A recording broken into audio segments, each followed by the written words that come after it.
Hello बच्चों, और बेटा लोग कैसे हो? काफ़ी दिनों बाद फिर मैं आया हूँ। Myself Ram Ratan Dwivedi, RRD sir, joint director Motion Education private limited and head of department of chemistry. So बेटा आज मैं आया हूँ एक नया चैप्टर लेके, थर्मोकेमिस्ट्री। बच्चों की बहुत डिमांड है इस चैप्टर को लेके, बहुत आसान सा चैप्टर है, लेकिन फिर भी बच्चों की डिमांड है कि भाई थर्मोकेमिस्ट्री सर पढ़ा दीजिए। तो आज हम लोग स्टार्ट करने वाले हैं थर्मोकेमिस्ट्री। संडे है इसलिए आराम से टाइम है, इसलिए सोचा चलो रिकॉर्डिंग कर देते हैं बच्चों के लिए।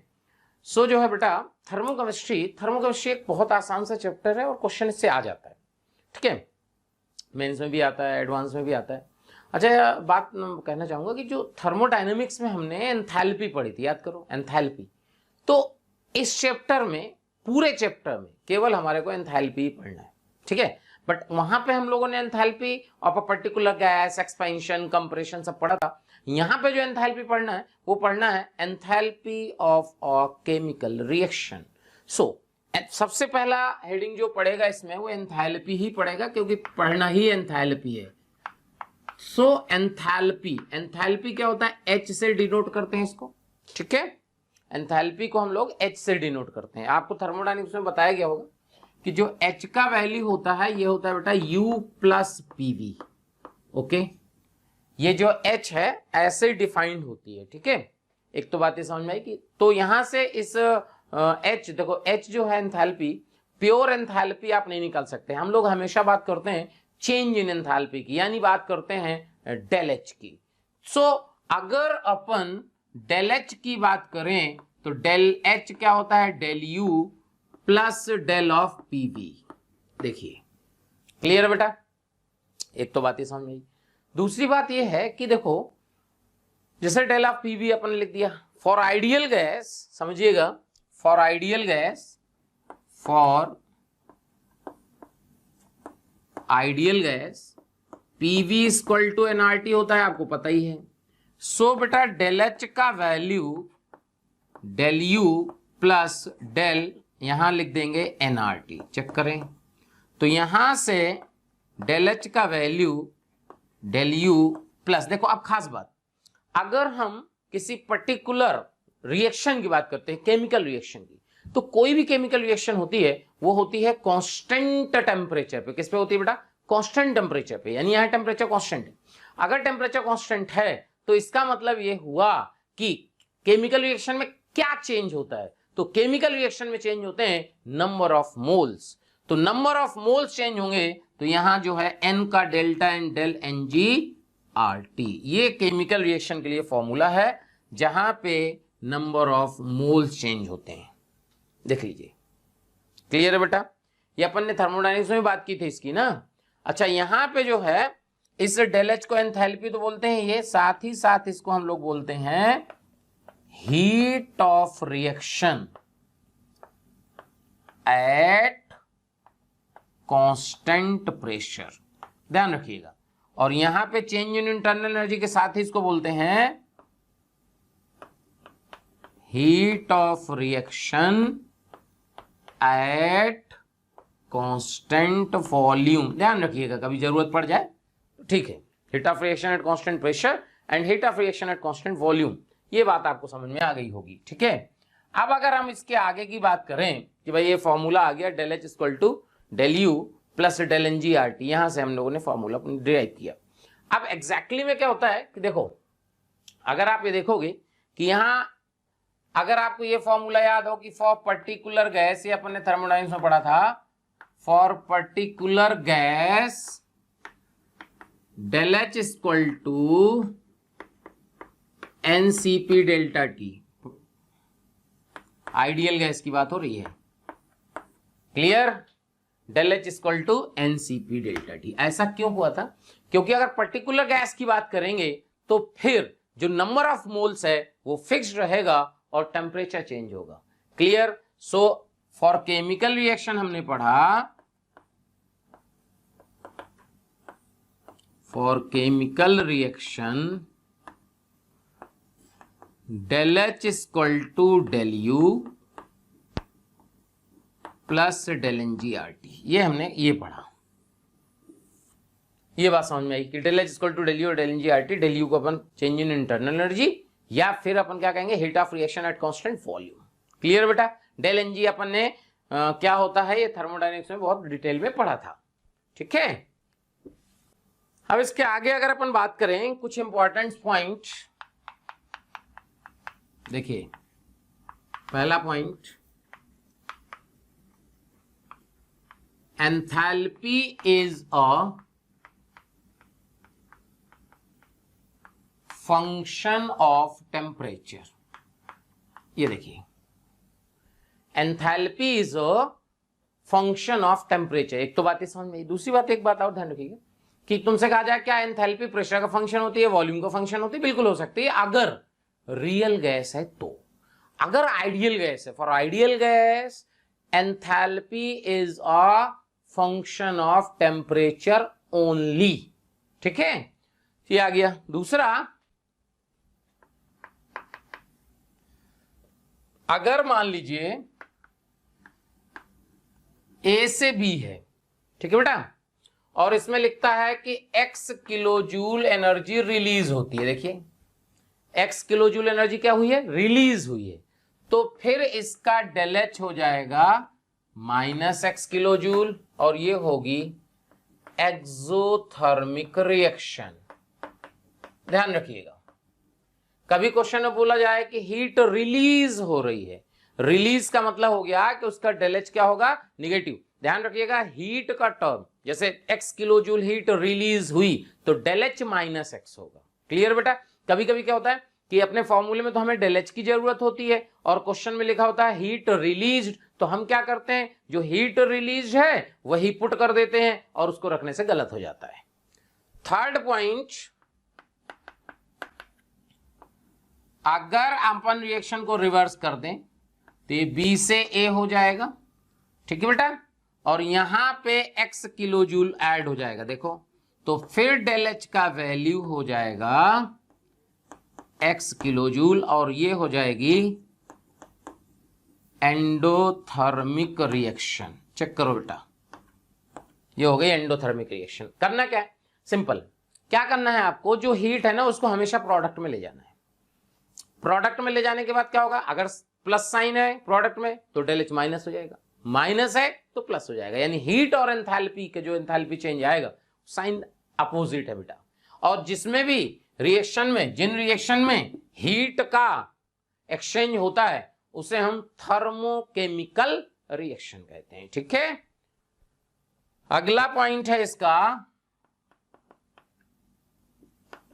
कि अगर मान लीजिए A से B रिएक्शन है, डेल एच का वैल्यू -x किलो जूल है, चेक करो, और इसको हम किसी नंबर से लाइक 2 से मल्टीप्लाई कर दीजिए, कोई जरूरी नहीं 2 से, किसी भी नंबर से मल्टीप्लाई करेंगे तो जो डेल एच होगा उसी नंबर से मल्टीप्लाई हो जाएगा। ये देखो चेक करो, A से B था, 2 से मल्टीप्लाई किया तो डेल एच भी 2 से मल्टीप्लाई हो गया। क्लियर है। इसके बाद जो है देखिएगा क्या करना है अपने को कि भाई अगर मान लीजिए A से B रिएक्शन है, डेल एच का वैल्यू -x किलो जूल है, और कोई C से D रिएक्शन है, इसमें डेल एच का वैल्यू y किलो जूल है। दो रिएक्शन है, दो थर्मोकेमिकल रिएक्शन है और ये आपका दोनों का डेल एच दिया है। अगर इन दोनों को ऐड कर दें, अगर अपन इन दोनों क्या कर दें, ऐड कर दें, तो A प्लस C से B प्लस D और डेल एच का वैल्यू हो जाएगा -x प्लस y। क्योंकि एंथैल्पी एक एक्सटेंसिव प्रॉपर्टी है और एक्सटेंसिव प्रॉपर्टी क्या होती है बेटा, एडिटिव इन नेचर होती है, मतलब उन्हें आप डायरेक्ट ऐड कर सकते हैं, इसलिए ऐसा हो गया। क्या पहले बताओ बात समझ में आई? तो एंथैल्पी एक तो टेम्परेचर का फंक्शन होता है, दूसरा अपन एक्सोथर्मिक रिएक्शन में कैसे लिखते हैं, एंडोथर्मिक में कैसे लिखते हैं, ये basically rules for thermochemical equation है। क्या कहानी क्लियर हो रही है? कैसे कैसे हो रहा, रिवर्स करोगे माइनस हो जाएगा, मैग्नीट्यूड वही रहेगा, केवल फर्क कहां आएगा बेटा, साइन में फर्क आएगा। यानी एक्सो होगी तो एंडो हो जाएगी, एंडो होगी तो एक्सो हो जाएगी। क्या कहानी क्लियर है? और एक बात ध्यान रखिए कि for a chemical reaction enthalpy change of the reaction is defined at particular temperature. मतलब इस टेम्परेचर पे इतना है, इस टेम्परेचर पे, क्यों? क्योंकि रिएक्शन का टेम्परेचर तो हम कांस्टेंट मानते हैं, तो आप वेरिएशन कैसे चेक करोगे भाई, एक टेम्परेचर पे इतना दूसरे पे इतना, ठीक है। अब देखो यहां करने के बाद हम लोग अब पढ़ने वाले हैं variation of enthalpy with temperature. Okay, so बात समझिएगा बेटा, variation of enthalpy with temperature कैसे। अभी हमने कहा कि enthalpy is a function of temperature, अभी ये बताइए, तो enthalpy is a function of temperature, तो टेम्परेचर से कैसे इसका वेरिएशन होता है इसकी बात करेंगे। तो इसी को हम लोग बोलते हैं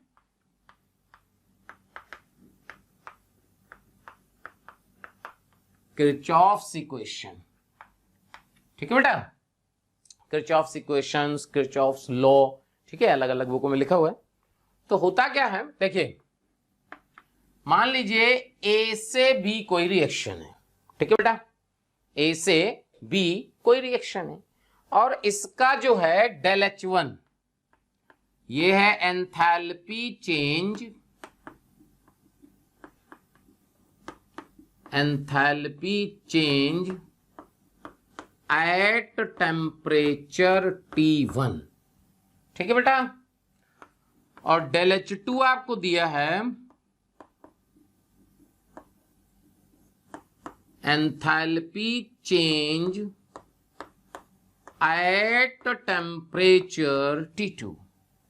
अब आपको क्या करना है, डेल H1 और डेल H2 में रिलेशन फाइंड करना है, ठीक है बेटा, डेल H1 और डेल H2 में क्या फाइंड करना है, रिलेशन।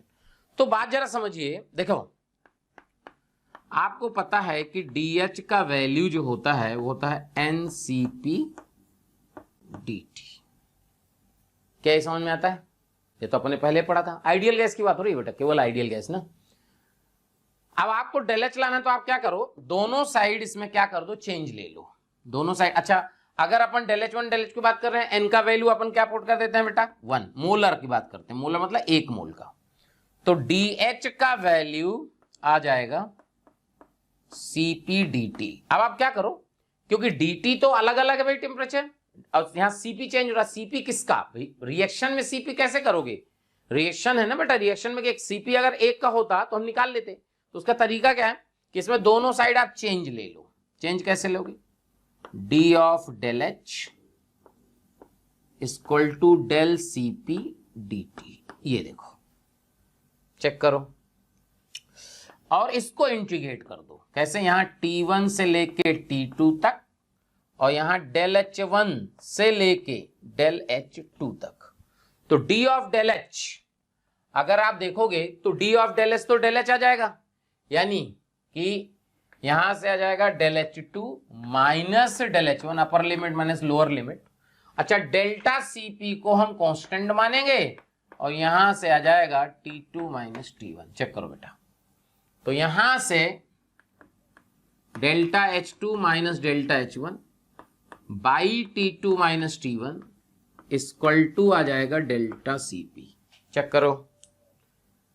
अब आप अगर ये देखो कि ये फॉर्मूला डिराइव हुआ और इसी को हम लोग किरचॉफ्स इक्वेशन बोलते हैं, ठीक है, यही है किरचॉफ्स इक्वेशन। अभी वो ये डेल्टा CP क्या है, तो डेल्टा CP का मतलब होता है, देखिएगा CP of product minus CP of reactants. CP का मतलब याद है ना, molar heat capacity at constant pressure, ये तरीका है। तो ये देखो सीधा फॉर्मूला बन गया और यही आपका जो है बेटा किरचॉफ्स इक्वेशन है। अब देखो इसका समझें कि यार इसका कैसे और आगे डिटेल बात करें इसके लिए, तो देखो होता क्या है कि अगर अपन ये बात करें, देखो like N2 plus 3H2 gives 2 ammonia, मान लो ये रिएक्शन है, तो इसका डेल्टा CP लिखने का मतलब होगा 2 टाइम्स CP ऑफ अमोनिया, क्योंकि CP तो गैस का होगा, 2 मोल है तो 2 से मल्टीप्लाई कर दिए, minus CP of N2 minus 3 times CP of H2, ये देखो समझ में आया, डेल्टा CP निकालना, CP प्रोडक्ट का लिखो माइनस रिएक्टेंट का लिखो, डेल्टा CP आ जाएगा, क्लियर है बेटा? देख लीजिए। अच्छा एक बात और समझो, मान लो कहता है क्वेश्चन में if delta CP is a function of temperature, suppose delta CP is a function of temperature. Like कैसे? क्वेश्चन में दे दिया कि डेल्टा सीपी का वैल्यू ए प्लस बी टी है। तो देखो सिंपल, कुछ नहीं करना है, delta H2 minus delta H1 जो इधर लिखे थे, यहां इंटीग्रल डेल्टा सीपी dt आया था T1 से T2 तक। जब हमने डेल्टा सीपी को कांस्टेंट माना था तो उसको बेटा बाहर निकाल लिए थे। अभी आपको क्वेश्चन में दिया है कि delta CP is a function of temperature, तो इसका मतलब ये हुआ कि यहां से T1 से T2 और डेल्टा सीपी की जगह लग दीजिए A plus B T D T. बहुत आसान है। तो यहां से आ जाएगा, इसका इंटीग्रेशन आ जाएगा ए टी, तो A times T2 minus T1 plus B by two T2 square minus T1 square. This is del H2 minus del H1। ये देख लीजिए। तो यहां से ये कहानी आपको समझ में आ गई। देख लो, तो अगर डेल्टा सीपी कांस्टेंट दिया है तो बाहर आ जाएगा, अगर डेल्टा सीपी टेम्परेचर का फंक्शन दिया है तो उसको रख के इंटीग्रेट कर दीजिए T1 से T2 तक। देख लीजिए। तो ये है बेटा किरचॉफ्स इक्वेशन। जब क्वेश्चन कैसे आता है, इसमें क्वेश्चन देखो कैसे बनेगा। देखो बहुत आसान सा क्वेश्चन बनता है। कहेगा if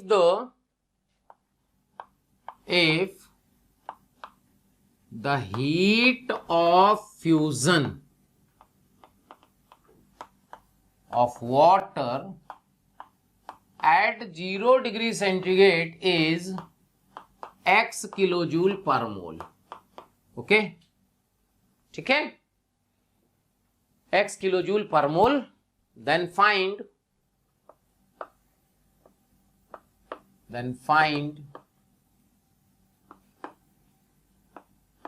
heat of fusion of water at minus 10 degree centigrade.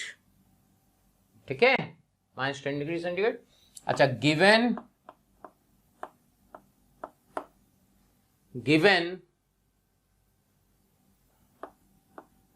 Cp of water liquid is equal to x1 and Cp of water solid is equal to x2।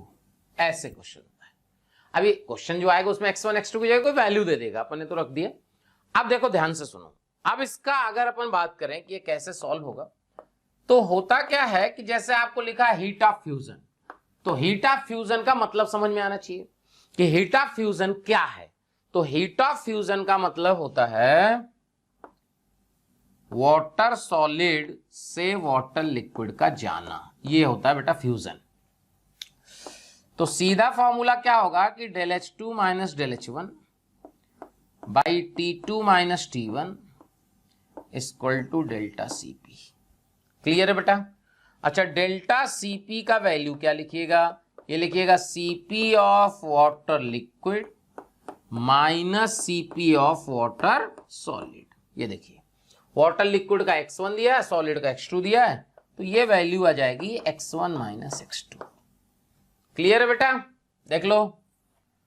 इसके बाद जो है आपको del H2 minus del H1 divide by T2 कितना दिया है? Minus 10 minus 0 T1 0। Kelvin में difference है ना, तो चाहे केल्विन में रखो चाहे डिग्री में रखो कोई फर्क नहीं पड़ता। And this is equal to x1 minus x2। तो यहां से delta H2 minus delta H1 equal to 10 times x2 minus x1। तो यहां से डेल्टा H2 का वैल्यू आ जाएगा delta H1 plus 10 times x2 minus x1। तो यहां से डेल्टा H2 का वैल्यू, डेल्टा H1 का वैल्यू दिया है आपको x प्लस डेल्टा H1 का मतलब T1 टेम्परेचर पे ना, 10 टाइम्स x2 माइनस x1। समझ में आया? ऐसे क्वेश्चन आता है। देखो कोई भी आ सकता है, सब्लिमेशन कह सकता है, बोला CO2 का सब्लिमेशन का एंथैल्पी T1 पे इतना दिया है। सब्लिमेशन का मतलब बेटा सॉलिड से गैस का जाना, रिएक्शन लिख लो, उसका डेल्टा CP लिख लो, फॉर्मूला लगा दो, आंसर आ जाएगा। क्लियर है? देख लीजिए, बात समझ में आ रही है बेटा? ठीक है, चलिए अब हम लोग बात करेंगे different types of heat of reaction. ध्यान रखना, एंथैल्पी चेंज को ही हीट ऑफ रिएक्शन कहते हैं।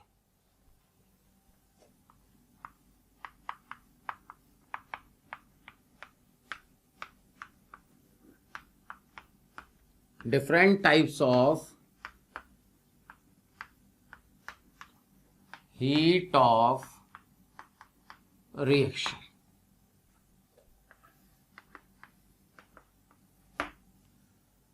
Different types of heat of reaction, तो पहला नंबर जो इसमें आएगा फर्स्ट, वो है heat of formation.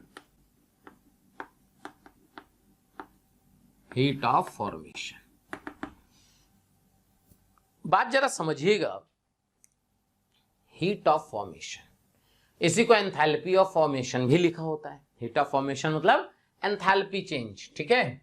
So heat of formation का मतलब क्या है, बात जरा समझिएगा, इंपॉर्टेंट है, क्वेश्चन मेंस में भी आ चुका है, एडवांस में 2 बार आ चुका है, ठीक है, बहुत आसान सा क्वेश्चन होता है। तो हीट ऑफ फॉर्मेशन का क्या मतलब है, हीट ऑफ फॉर्मेशन कैसे डिफाइंड होती है? देखो, किसी रिएक्शन का हीट ऑफ फॉर्मेशन यानी उस रिएक्शन का enthalpy change heat of formation के बराबर कब होगा, ये समझना है।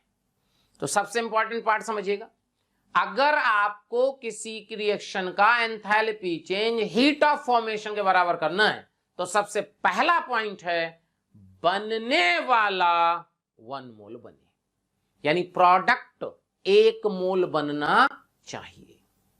क्लियर? मतलब प्रोडक्ट का 1 मोल ही बनेगा, तभी रिएक्शन का ΔH हीट ऑफ फॉर्मेशन के बराबर होगा, पहली बात। दूसरी बात, अच्छा चलो बन गया 1 मोल, अब बात ये करनी है कि बना किससे। तो इंपॉर्टेंट पॉइंट ये है कि जो आप कंपाउंड बना रहे हो, एलिमेंट बना रहे हो, वो उसके एलिमेंटल फॉर्म से बनना चाहिए। अब समझो, किससे बनना चाहिए बेटा? एलिमेंटल फॉर्म से, एलिमेंट से बनना चाहिए। अच्छा, एलिमेंट में भी लफड़े हैं क्या, कि element should be most stable and common occurring form. मतलब समझो, डिफिनीशन समझो। अब क्या होता है कि हीट ऑफ रिएक्शन क्या है? एंथैल्पी चेंज, ΔH की बात हो रही है ना बेटा। सो देखिएगा डिफिनीशन क्या है इसकी।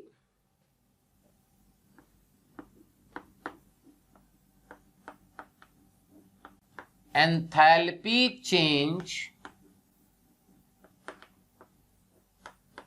during the formation of 1 mole compound or substance, 1 mole compound or substance from its most stable, समझिएगा, enthalpy change during the formation of 1 mole of compound और substance from its most stable common occurring form of element.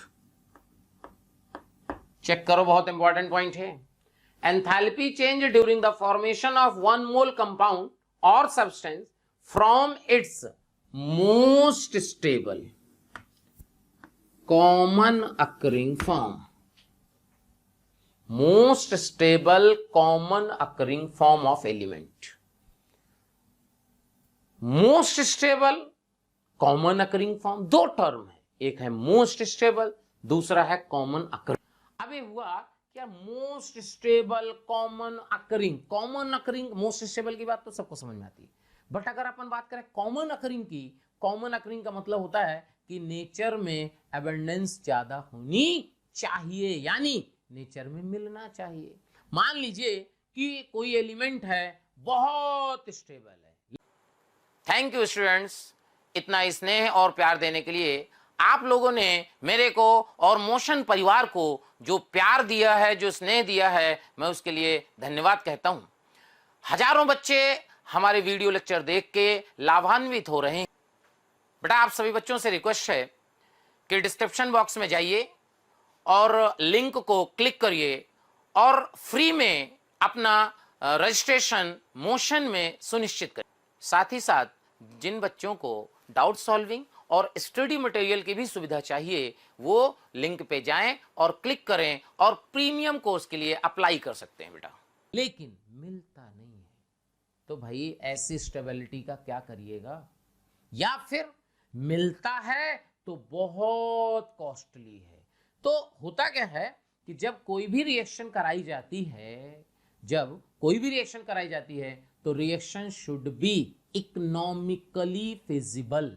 मतलब कि ऐसा ना हो कि आपने reaction कराया, उसमें 500 रुपए लगे और जब हम उसको बेचने गए तो 10 रुपए की बिकी। तो भाई ऐसा कोई काम नहीं करते।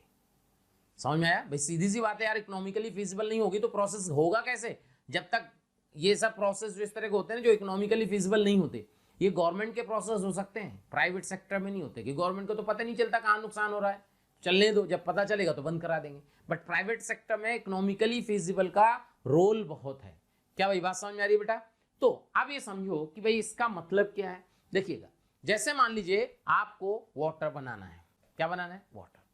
सो देखिए, अगर वाटर बनाना है तो वाटर बनाना है तो इसके एलिमेंट कौन कौन से हैं? हाइड्रोजन और ऑक्सीजन। इसके एलिमेंट कौन कौन से बेटा? हाइड्रोजन और ऑक्सीजन। यानी ये बनना चाहिए हाइड्रोजन और ऑक्सीजन से। क्लियर? तो अच्छा, हाइड्रोजन ऑक्सीजन के वो भी most stable common occurring form से। तो बेटा H2 gas plus half O2 gas, तब ये रिएक्शन डेल H नॉट का मतलब होता है स्टैंडर्ड हीट ऑफ फॉर्मेशन, तो ये बराबर होगा heat of formation of water liquid की। ये देखो, चेक करो। यानी देखो, सबसे इंपॉर्टेंट पार्ट क्या आया कि इसका मतलब ये हुआ कि हमारे को हर एलिमेंट का most stable common occurring form पता होना चाहिए। अच्छा, एक बात और समझिएगा, इसमें दो टर्म है, most stable, common occurring. Dominating कौन सा है? Most stable. कभी कभी ऐसा होगा कि स्टेबिलिटी ज्यादा है लेकिन अकरिंग कम है, तो ध्यान रखिएगा जो कॉमन अकरिंग है, एबंडेंस वाला जो पार्ट है, वो इसमें डोमिनेटिंग है। अगर मान लीजिए एबंडेंस ज्यादा है, अनस्टेबल है, तब भी चलेगा, लेकिन स्टेबल बहुत है और एबंडेंस यानी कॉमन अकरिंग नहीं है, तो फिर अपन नहीं लेंगे। अब इस एग्जाम्पल समझेंगे। तो इसका मतलब ये हुआ कि हीट ऑफ फॉर्मेशन समझने के लिए अपने को हर एलिमेंट का कॉमन अकरिंग फॉर्म पता होना चाहिए, क्योंकि जब तक आपको कॉमन अकरिंग फॉर्म पता नहीं होगा तब तक आप लिख नहीं पाइएगा और ना उसका फॉर्मेशन आएगा। तो यानी एलिमेंट का क्या पता होना चाहिए अपने को? Common occurring form. तो देखिए,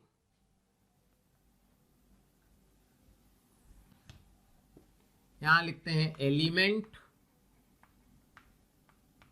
और यहां लिखते हैं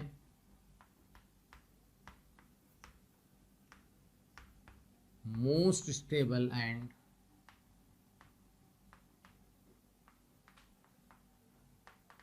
कॉमन अकरिंग फॉर्म। बात जरा समझिएगा, elements, most stable and common occurring form. ध्यान रखना, ये टर्म है, एक ये टर्म है, डोमिनेटिंग ये है, ध्यान रखिएगा, ठीक है। अगर आपके पास हाइड्रोजन आए तो हाइड्रोजन का हमेशा यूज करेंगे आप H2 गैस, Cl आए Cl2 गैस, F आए F2 गैस, O आए O2 गैस, Br, ये इंपॉर्टेंट है, यहां पे इसका Br2 लिक्विड फॉर्म स्टेबल होता है, ध्यान रखना।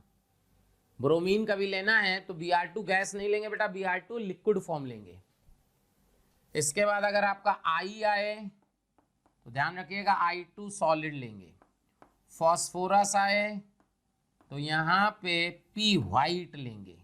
सल्फ, जैसे कुछ लोग कहते हैं कि P4 ले, P4 का मतलब वो तो अंडरस्टूड है P4 होता है, पी से भी काम चलता है, कोई दिक्कत नहीं है, लेकिन व्हाइट फास्फोरस होना चाहिए। सल्फर, जैसा कि सल्फर का मोस्ट स्टेबल फॉर्म तो बोले एसेट, एसेट तो सारे ही होते हैं बेटा, ठीक है, बस फर्क यह है कि सल्फर का कौन सा फॉर्म, तो ध्यान रखिएगा सल्फर रोम्बिक फॉर्म होता है इसका। अगर Hg आए, Hg लिक्विड लेंगे, देखो क्लियर। जनरली कोई मेटल आया कुछ नहीं पता तो हम उसका सॉलिड फॉर्म ले लेंगे, मेटल का क्या ले लेंगे, सॉलिड फॉर्म।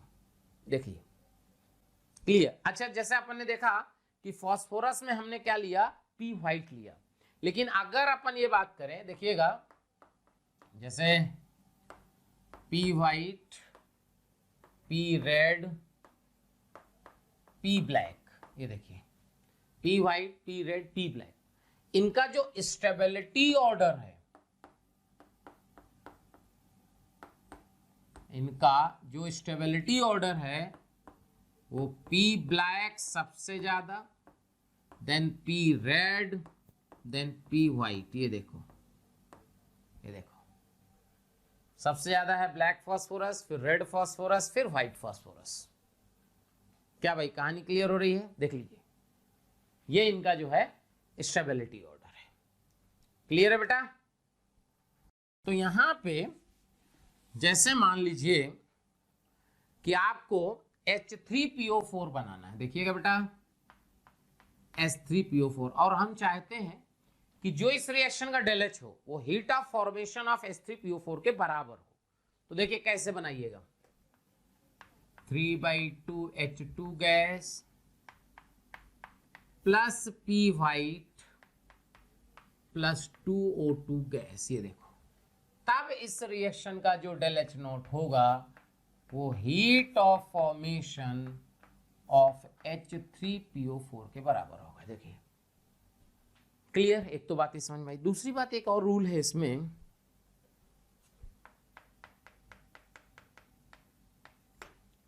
समझिएगा। क्वेश्चन ये है कि भाई रूल क्या है कि हीट ऑफ फॉर्मेशन, ध्यान सुनिएगा, heat of formation of most stable common occurring form, heat of formation of most stable common occurring form of the element at standard state, ठीक है, standard state is assumed to be 0। Clear है? Clear है बेटा? दिक्कत तो नहीं है ना? देख लो, यहां पे हम कहेंगे कि जैसे ये सब क्या है, most stable common occurring form में है, तो इनका स्टैंडर्ड स्टेट में हीट ऑफ फॉर्मेशन क्या होगा, 0 माना जाता है। क्लियर? क्लियर करो, देखो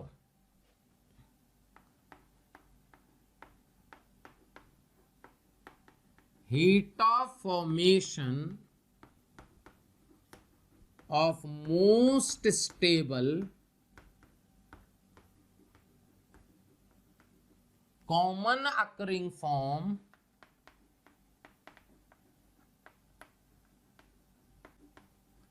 of the element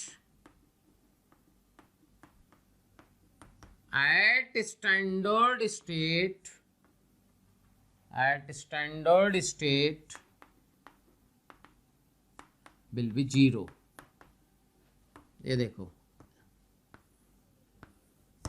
clear? Exactly 0 नहीं है बट एजम्पशन है कि 0 माना जाता है। क्लियर बेटा? देख लो, अब एक बात समझो कि ये तो हो गया भाई। अब इसमें जो है ना एडवांस में क्वेश्चन पूछा गया था 2010 में शायद, तो उसमें क्या क्वेश्चन पूछा गया था कि 4 एलिमेंट ये थे और उन 4 एलिमेंट में से बोला था किसका हीट ऑफ फॉर्मेशन 0 होगा। सोचो, तो सीधा उसका आंसर शायद Cl2 गैस था, बट Br2 गैस भी ऑप्शन में था। तो अगर आपको Br2 गैस लगे तो Br2 लिक्विड फॉर्म का 0 होगा बेटा, गैस फॉर्म का 0 नहीं होगा। कहानी समझ में आती है? देखिए, सो अब इसमें जैसे क्वेश्चन बनता है, क्या क्वेश्चन, ये भी आईटी में आया क्वेश्चन है, in which of the following reaction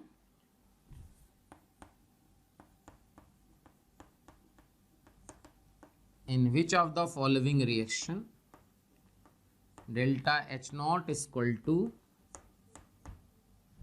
मतलब समझ में आया क्वेश्चन, कह रहा in which of the following reaction del H naught equal to del H naught F, मतलब कि किस रिएक्शन, नीचे दी गई किन रिएक्शन का enthalpy change heat of formation के बराबर होगा। देखिए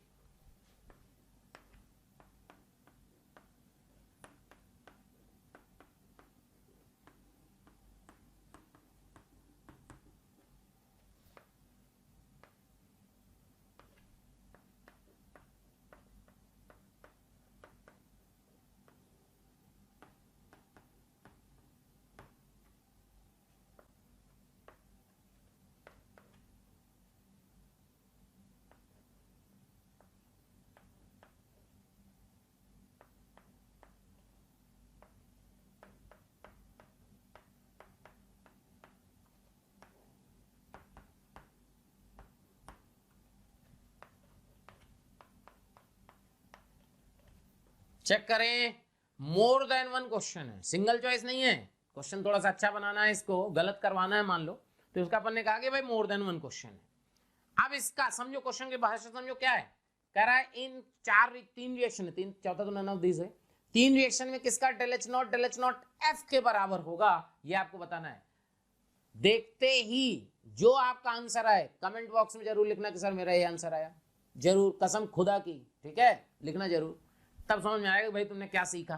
ठीक है, जैसे क्वेश्चन आप जब भी वीडियो लेक्चर देखोगे, क्वेश्चन देखोगे कि और खट से लिखना सर मेरा आंसर ही आया। ठीक है भाई, तो देखेंगे अपन कितना सीखे, फिर अपन सोल्यूशन बता रहे हैं ध्यान से, ये आपकी जिम्मेदारी है, झूठ मत बोलना। ठीक है, तो आइडिया लगेगा ना भाई क्या इसमें मिस्टेक है, फिर उसका जो सोल्यूशन अपन समझेंगे। देखिए बात समझिए, कुछ लोगों का ए आया होगा, कुछ लोगों का बी आया होगा, कुछ लोगों का सी आया होगा, अगर मोर देन वन है तो कुछ लोगों का ए बी सी तीनों आया होगा, पक्का है, जरूर लिखना बेटा। ठीक है, चलिए अब सॉल्यूशन की बात करते हैं। तो इसका जो आंसर है वो डी है। इसका आंसर क्या है? डी है, नन ऑफ दीज। किसी भी रिएक्शन का del H naught heat of formation के बराबर ही नहीं है। देखिए शानदार क्वेश्चन हुआ। बोले यार ये कैसे हो गया, सब तो most stable common occurring form में है, इसमें क्या दिक्कत है? दिक्कत समझिएगा, क्या दो पॉइंट बताए गए थे कि कभी भी किसी रिएक्शन का डेल एच नॉट अगर हीट ऑफ फॉर्मेशन के बराबर होगा तो बनने वाला एक मोल बनना चाहिए, बनने वाला एक मोल बनना चाहिए। देखो यहां क्या हो रहा है, 2 मोल HF, यहां क्या हो रहा है, 2 मोल अमोनिया, यहां क्या हो रहा है, 1 मोल HBr। अरे यार तब तो यही आंसर हो गया। फिर अपने डी क्यों किया, फिर यहां आओ, यहां Br2, हमने Br2 यहां किस फॉर्म में लिया है, गैस फॉर्म में, और किस फॉर्म में होना चाहिए था, most stable common occurring form of bromine, क्या था, Br2 लिक्विड। तो यहां पे अपन ने क्या लिया है, Br2 गैस, इसलिए किसी का भी डेल एच नॉट एफ के बराबर नहीं हुआ और आंसर हो गया डी। क्या भाई मजा आया? देख लो, क्लियर है बेटा, समझ में आया? बढ़िया क्वेश्चन है, आईटी का आया हुआ क्वेश्चन, उसमें तो जो आईटी में जो क्वेश्चन पूछा गया था तो बहुत आसान था, बाकी 3 ऑप्शन होते नहीं, एक दिख रहा था तो आंसर हो गया था। इस तरह क्वेश्चन मल्टीपल में पूछे तो मजा आएगा। क्लियर है बेटा, देख लो, समझ में आया ना? ध्यान फिर से समझो, किसी रिएक्शन का डेल एच नॉट एफ के बराबर तभी होगा जब बनने वाला 1 मोल बने, बनने वाला 1 मोल बने। अच्छा बने किससे, एलिमेंट्स फॉर्म से। एलिमेंट कैसे होने चाहिए, most stable common occurring form में होने चाहिए। और डोमिनेटिंग कौन है, मोस्ट स्टेबल की कॉमन अकरिंग, जल्दी बोलो जल्दी, क्या हुआ बोलो, कॉमन अकरिंग डोमिनेटिंग है, मोस्ट स्टेबल कॉमन अकरिंग। शायद अपन ने उसमें बेटा कार्बन नहीं लिखा था, ध्यान रखना, कार्बन का ग्रेफाइट फॉर्म लेंगे अपन, स्टेबिलिटी भी ग्रेफाइट की ज्यादा होती है, यहां लिख देते हैं क्योंकि उसमें शायद टेबल में कार्बन छूट गया है। सी ग्रेफाइट की स्टेबिलिटी सी डायमंड से ज्यादा। जैसे मान लीजिए CO2 बनाना है आपको, तो CO2 कैसे बनाइएगा, सी ग्रेफाइट प्लस O2 गैस, और इस रिएक्शन का जो डेल एच नॉट होगा वो del H naught F CO2 gas के बराबर होगा। लेकिन अगर मान लीजिए यहां सी डायमंड और O2 गैस से CO2 गैस बनाएं तो इस रिएक्शन का जो डेल एच नॉट होगा वो heat of formation of CO2 के बराबर नहीं होगा। देख लीजिए, ग्रेफाइट कॉमन अकरिंग भी होता है और स्टेबल भी होता है। कुछ लोग कहेंगे कि डायमंड ज़्यादा स्टेबल होता है। बचपन में वो गांव में दादी और नानी बताती ना, हीरे बहुत मजबूत होता है, हीरा, हीरे को केवल हीरा ही काट सकता है, ऐसा स्टेटमेंट हम लोगों ने सुना था। और सब फर्जी चीज़ें। ठीक है बेटा, ग्रेफाइट की स्टेबिलिटी भी ज़्यादा होती है और नेचर में एबंडेंस भी ज़्यादा होती है। इसलिए अपन कभी भी कार्बन को फॉर्मेशन में यूज करना है तो हम लोग ग्रेफाइट यूज करेंगे। क्या कहानी क्लियर हो रही है? देख लीजिए, क्या ये बात समझ में आ रही है? ओके, अब जो है देखो, अब हम बात करेंगे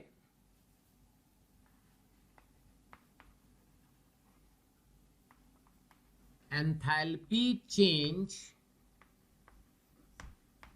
of the reaction in terms of heat of formation। अब पहले इसका मतलब समझिएगा कि एंथैल्पी है क्या। Enthalpy change of the reaction in terms of heat of formation. बोले यार ये क्या है, तो बात जब समझिए, कोई भी रिएक्शन दियो, कोई भी, उस रिएक्शन का del H of heat of formation के टर्म में बता सकते हैं। कैसे? इसको हम लोग जो है, इसको हम लोग बेटा रूल फर्स्ट बोलते हैं। क्या बोलते हैं? Rule first. तो रूल फर्स्ट क्या है जरा समझिएगा कि रूल फर्स्ट क्या है। इंपॉर्टेंट है, बहुत सारा क्वेश्चन सीधे आंसर आएगा इससे। रूल फर्स्ट क्या है? कोई भी रिएक्शन हो जिसका डेल एच नॉट लिखना है आपको, कोई भी रिएक्शन हो उसका क्या लिखना है? Del H naught. तो ये बराबर होता है del H naught F of product minus del H naught F of reactants. ये देखो, मतलब प्रोडक्ट का फॉर्मेशन माइनस रिएक्टेंट का फॉर्मेशन। कोई भी रिएक्शन हो, कोई एक्सेप्शनल केस नहीं है। जैसे मान लीजिए एक जनरल रिएक्शन लिखते हैं कि 3A + 2B से 5C + 7D रिएक्शन है, कोई दिक्कत नहीं। इस रिएक्शन का जो डेल एच नॉट आप लिखिएगा वो कैसे लिखिएगा? देखिए, इसको लिखिएगा 5 times delta formation of C + 7 times formation of D minus 3 times formation of A minus 2 times formation of B। ये देखिए, चेक करो, जो भी इनके कोफिशिएंट है मल्टीप्लाई हो जाएंगे। इसलिए मल्टीप्लाई होते हैं क्योंकि फॉर्मेशन हमेशा 1 मोल का डिफाइंड होता है। तो जितने मोल बन रहे हैं उनसे आप मल्टीप्लाई कर दीजिए और आंसर आ जाएगा। देख लीजिए, चेक करो बेटा, कहानी समझ में आ गई? अब देखिए एक एक समझते हैं।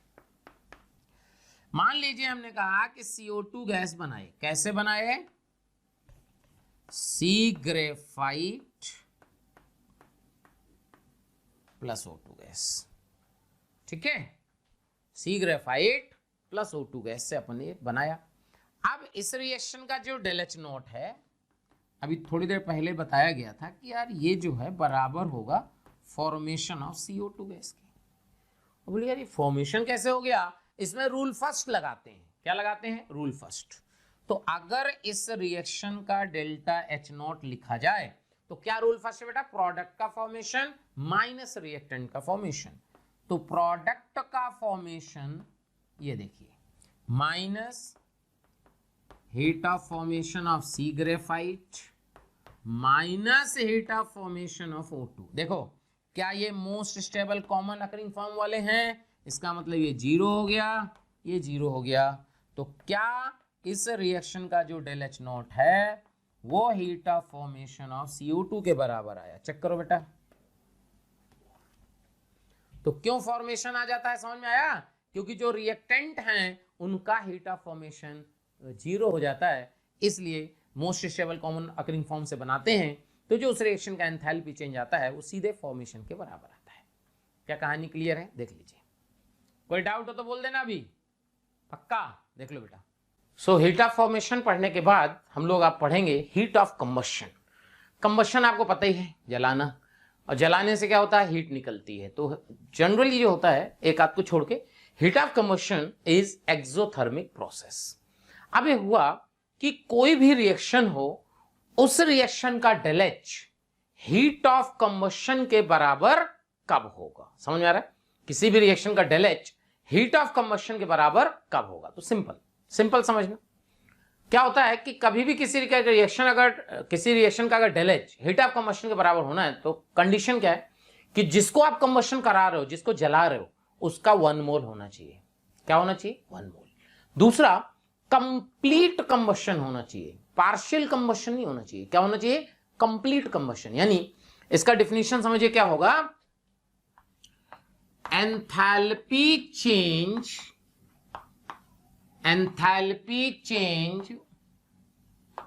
During the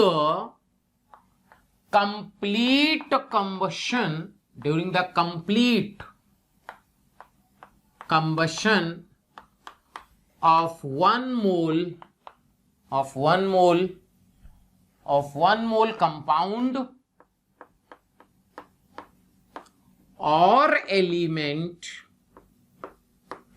is known as heat of combustion। क्या भाई बात क्लियर हो रही है? कंप्लीट कंबशन होना चाहिए, और किसका होना चाहिए? 1 मोल का। जैसे देखिए, अगर आप C graphite plus O2 gives CO2 gas लिखते हो, तो क्या यहां पे सी ग्रेफाइट का 1 मोल है और उसका कंबशन हो रहा है? कंप्लीट कंबशन मतलब O2 आप एक्सेस में ले सकते हो। सो यहां से आप देखोगे कि इस रिएक्शन का जो डेलएच नॉट होगा वो heat of combustion of C graphite लिख सकते हो। अच्छा, इसके पहले हम लोगों ने इसी को पढ़ा था कि heat of formation of CO2 भी होगा। बिल्कुल होगा भाई। आप किसी भी रिएक्शन में रूल फर्स्ट लगा दो और तो बराबर आ जाए तो बहुत बढ़िया। देख लीजिए, यहां से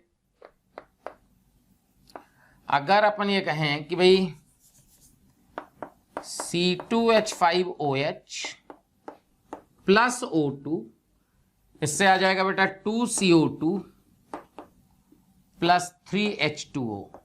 थर्मोकेमिकल रिएक्शन में फिजिकल स्टेट मेंशन करना बहुत जरूरी है, क्योंकि लिक्विड और गैस का डेलएच अलग अलग होता है। अगर इस रिएक्शन में देखें तो क्या इसका 1 मोल का कंबशन हो रहा है O2 से? बैलेंस कर लीजिए O2, तो 4 3 7 और ये 3। तो इस रिएक्शन का जो डेलएच नॉट होगा वो देखिए किसके बराबर होगा?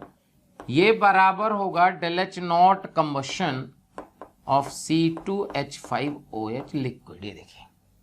अच्छा, खास बात, इसमें भी हम रूल फर्स्ट लगा सकते हैं। तो जब आप इसमें रूल फर्स्ट लगाइएगा तो देखिए, इस रिएक्शन का जो डेलएच नॉट है वो बराबर है heat of combustion of C2H5OH liquid.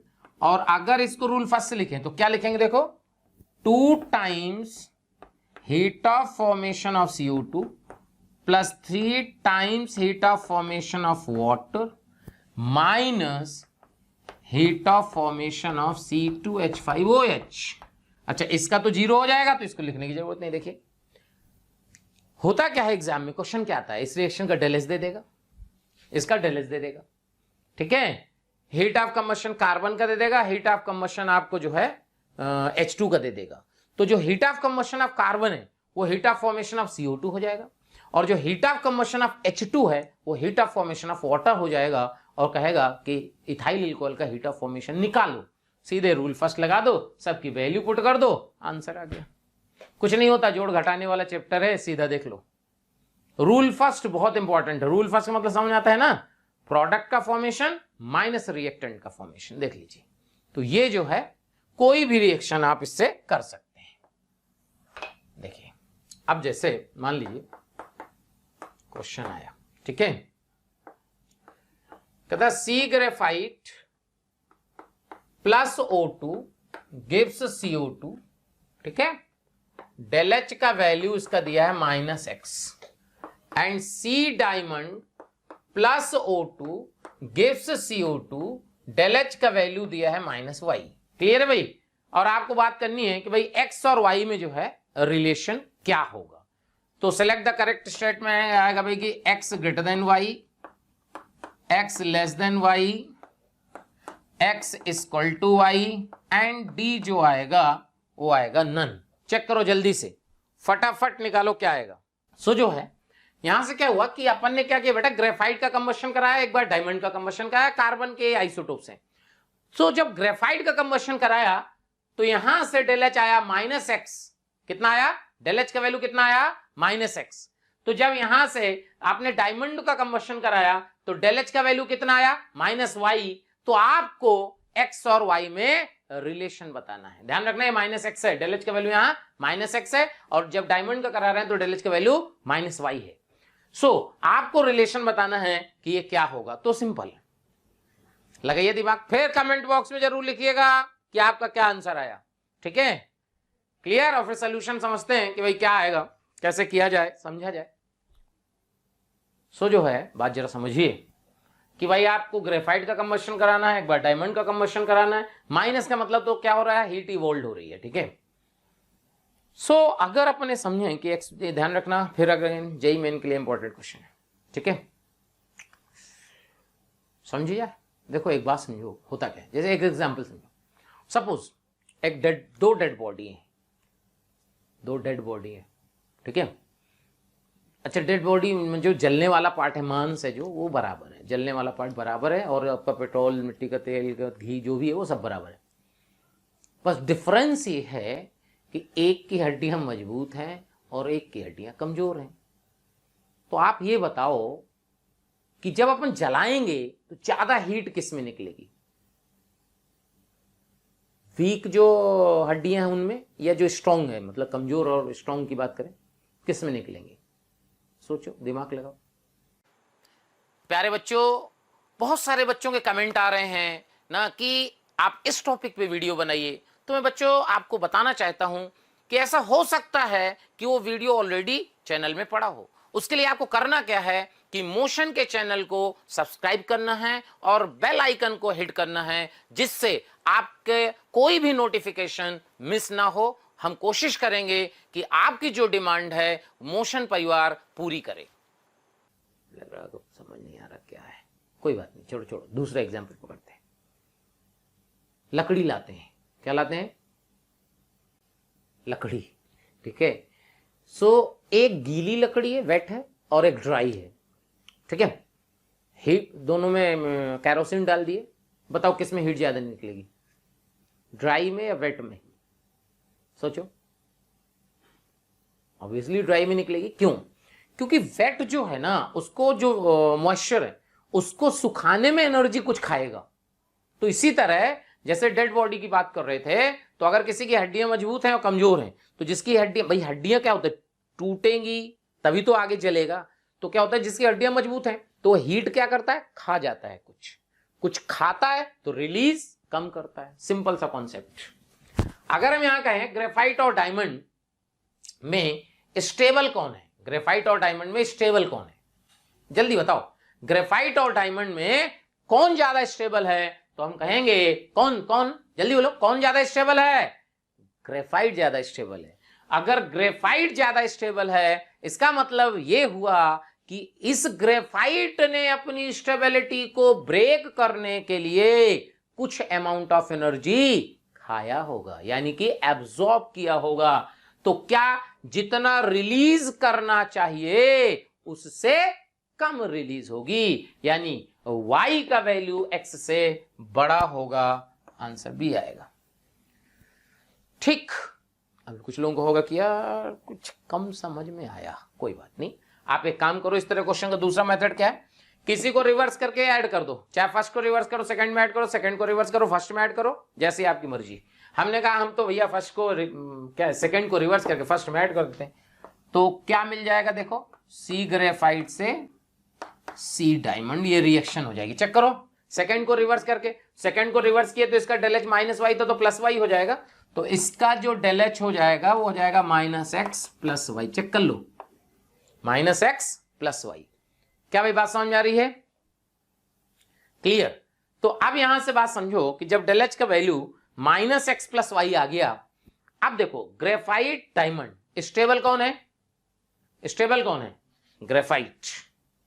तो स्टेबल कभी भी अपने आप अनस्टेबल में नहीं जा सकता, अपने आप अनस्टेबल में जा ही नहीं सकता। आप एक बात हो, कोई स्टेबल है वो अपने आप अनस्टेबल में क्यों जाएगा भाई? एक एग्जांपल से समझो, जैसे मान लो आप जो है हाईवे में, किसी हाईवे में 12-15 लाख की बाइक लेके जा रहे हो, आपको किसी ने गिफ्ट दी है मान लो ना, गिफ्ट मम्मी पापा भी दे सकते हैं, कोई और भी दे सकता है, वो आपकी चॉइस है भाई, देखो पर्सन टू पर्सन डिपेंड करता है।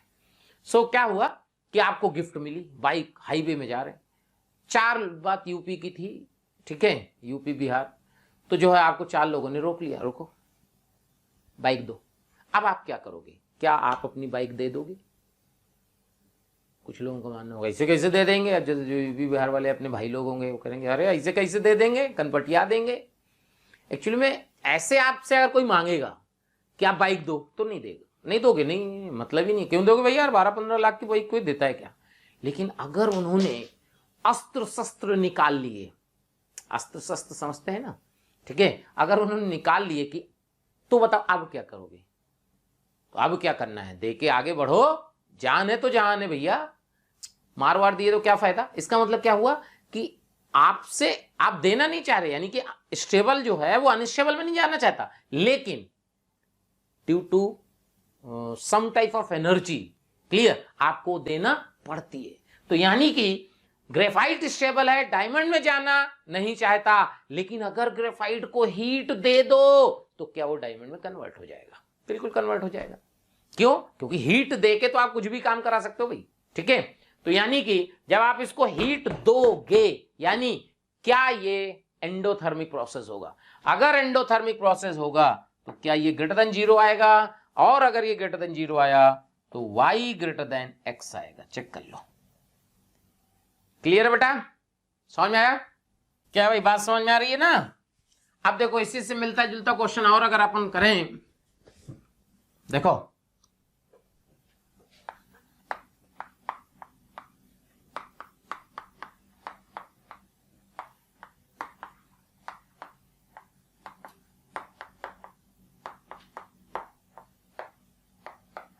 ध्यान रखना, कोई भरोसा नहीं है, कोई यही क्वेश्चन एग्जाम में आ जाए।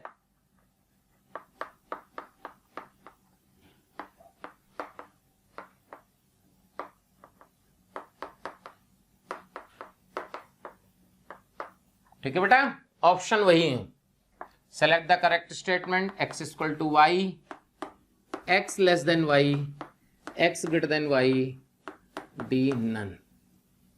ठीक है, अब आपको बताना है कि इसमें कौन सा आंसर सही होगा। चेक करो, बताओ भाई क्या होगा। देखो बात जरा समझी जाए, एक तो तरीका ये है कि भाई लिक्विड बना, एक में गैस बना है। तो देखो जब H2 gas plus half O2 से लिक्विड बना तो डेल H का वैल्यू -x, इसका मतलब x किलो जूल है एनर्जी रिलीज हुई। अच्छा, फिर दूसरे रिएक्शन में गैस बना, गैस कैसे बना होगा? लिक्विड ही कुछ एनर्जी खाया होगा जिससे गैस में कन्वर्ट हो गया, यानी x से ही तो कुछ खाया, तो इसका मतलब y तो x से कम होगा ना। चेक करो, यानी x ग्रेटर देन y होगा इसमें, x ग्रेटर देन y, एक तरीका, सो कॉमन सेंस। दूसरा कुछ नहीं समझ में आ रहा, रिवर्स करो, ऐड करो। दूसरी रिएक्शन को हमने क्या किया कि फर्स्ट रिएक्शन को रिवर्स करके ऐड कर दिया, फर्स्ट रिएक्शन को रिवर्स किए और ऐड किए तो ये देखो मिल गया ये। अब वाटर लिक्विड वाटर गैस, क्या इसका डेल एच नॉट का जो वैल्यू आया तो ये आ गया x माइनस वाई। अब क्या ये पॉजिटिव होगा? क्यों?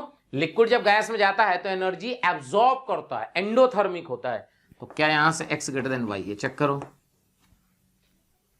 क्या भाई बात समझ में आई?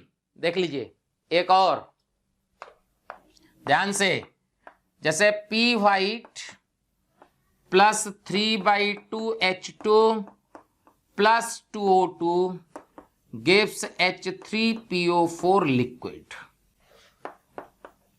ये बहुत इंपॉर्टेंट है एडवांस के लिए भी, 3/2, क्योंकि ये एडवांस का बहुत फेवरेट है। ये जो फॉस्फोरस वाला है ना, ये एडवांस वालों का बहुत फेवरेट है भाई। तो P black 3/2H2 2O2 gas, सब गैस है बेटा ना, H3PO4 लिक्विड। ध्यान से इसका del H minus x minus y minus z. Check करो। अब आपको क्या करना है, वही select the correct statement. So जो है ऑप्शन मान लीजिए ऐसे लिखा है, x greater than y greater than z. B option x less than y greater than Z.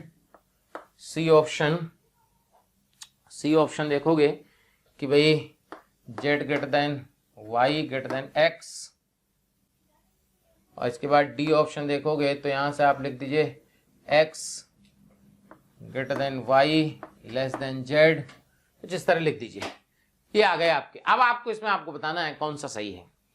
तो देखो तरीका क्या है, आप वही कर सकते हो, रिवर्स कर लो, लेकिन 3 जेड दिए हैं आपको तो सिंपल सा तरीका। इसमें आप ये बताओ कि P white P red P Z, P white P red P black में सबसे ज्यादा स्टेबल कौन है? सबसे ज्यादा स्टेबल कौन है? जल्दी बताओ फटाफट। कौन? लिखवा चुके हैं। कौन स्टेबल सबसे ज्यादा? Black phosphorus. तो क्या ब्लैक अगर सबसे ज्यादा स्टेबल है तो क्या ये सबसे ज्यादा एनर्जी एब्सॉर्ब किया होगा, तो नेट रिलीज कम हुई होगी। क्या सबसे ज्यादा अनस्टेबल व्हाइट है? फिर वही बात, कंफ्यूज मत होइएगा कि अपन ने most stable common occurring form में व्हाइट फास्फोरस लिखा था। व्हाइट फास्फोरस स्टेबल नहीं है, कॉमन अकरिंग ज्यादा है। स्टेबल सबसे ज्यादा ब्लैक है, ध्यान रखिएगा, गड़बड़ मत करिएगा। सबसे ज्यादा स्टेबल कौन है? ब्लैक। अगर सबसे ज्यादा स्टेबल ब्लैक है तो उसमें हीट सबसे कम रिलीज होगी, क्योंकि अपनी स्टेबिलिटी को ब्रेक करने के लिए कुछ एनर्जी वो खा गया होगा। यानी क्या सबसे ज्यादा एनर्जी रिलीज होगी व्हाइट में, फिर रेड में, फिर ब्लैक में। यानी क्या आंसर? बोलो भाई, पहले बताओ समझ में आ रहा है कि नहीं? क्या भाई समझ में आ रहा है? देख लो भाई, बहुत आसान सा है। अगर आपको क्लियर हो गया तो समझ में आ गया। तो फॉर्मेशन क्लियर हो गया और कंबशन क्लियर हो गया। क्या क्लियर हो गया? अब एक बात और समझें। एक अपनी पर्सनल स्टोरी एक आई थी कुछ बच्चों की, और कुछ क्वेरी है कि भाई सर इसके आगे आपने कैसे पढ़ाई की, उसके बारे में थोड़ा बताइए। सो कुछ दिनों बाद उसका जो मोटिवेशनल स्टोरी पार्ट 2 भी आने वाला बेटा।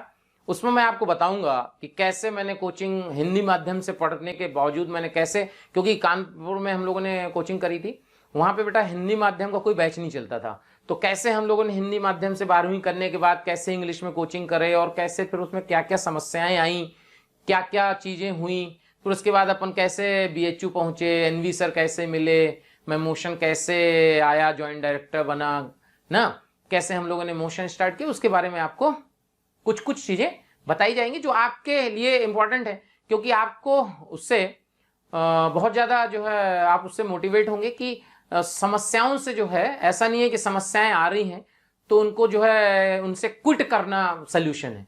जो आपको प्रॉब्लम्स आती है उनसे क्विट करना सल्यूशन नहीं है, उनसे लड़ना सल्यूशन है। क्या भाई बात समझ में आ रही है? मतलब आप ऐसा नहीं कर सकते कि नहीं समझ में आ रहा तो चलो यार पढ़ाई बंद कर देते हैं, अपन आर्ट ले लेते हैं, कॉमर्स ले लेते हैं, ऐसा नहीं होता है। तो आपको उससे कुछ तो मतलब मेरी कोशिश रहेगी कुछ तो आप उससे जरूर सीखेंगे और आगे बढ़ने में आपको जो है हेल्प करेगी। ठीक है बेटा? तो आप देखते रहिएगा, किसी दिन भी आ सकती है। ठीक है? वो थोड़ा सा अपनी रिकॉर्ड करनी है, करेंगे किसी दिन, बताएंगे आपको कैसे कैसे अपन ने वहां से पढ़ाई की। ठीक है? ओके, तो आप देखते रहिएगा। ठीक है? सो जो है अब अपन बात करते हैं enthalpy of the reaction. Enthalpy of the reaction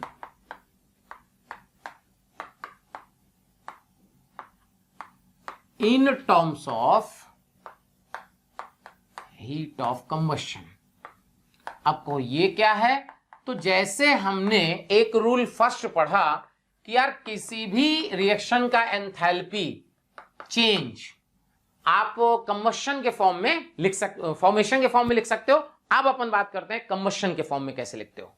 तो देखो, इसको हम लोग नाम देते हैं बेटा रूल सेकेंड। रूल सेकेंड क्या होता है? किसी भी रिएक्शन का डेल एच नॉट होता है heat of combustion, heat of combustion of reactant, heat of combustion of the reactants. So बात कर रहे थे हम लोग भाई हीट ऑफ कम्बशन में अपन ने बोला कि भाई कोई भी रिएक्शन हो तो उसकी अगर आपको एंथैल्पी निकालना है in terms of heat of combustion, तो उसके लिए रूल सेकंड है बेटा, ठीक है। रूल सेकंड ये क्या कहता है, डेल एच नॉट, किसी भी रिएक्शन की एंथैल्पी चेंज, कोई भी रिएक्शन हो उसका एंथैल्पी चेंज होता है heat of combustion of the reactants minus heat of combustion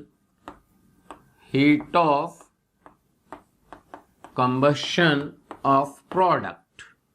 बात जरा समझी जाए, इसका क्या मतलब है कि कोई भी रिएक्शन आपको दी हो, उसमें अगर रिएक्टेंट का कम्बशन दिया है, प्रोडक्ट का कम्बशन दिया है, तो उस रिएक्शन का जो एंथैल्पी चेंज होगा वो होगा heat of combustion of the reactants minus heat of the combustion of product. जैसे सपोज क्वेश्चन आया कि if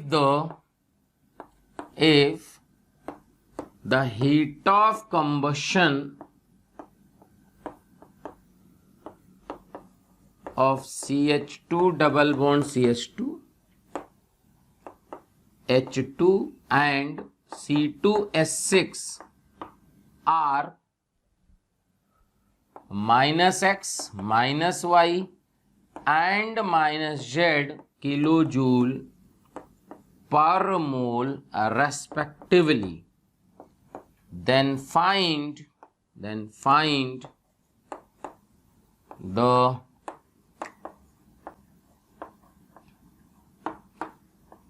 enthalpy change, for the reaction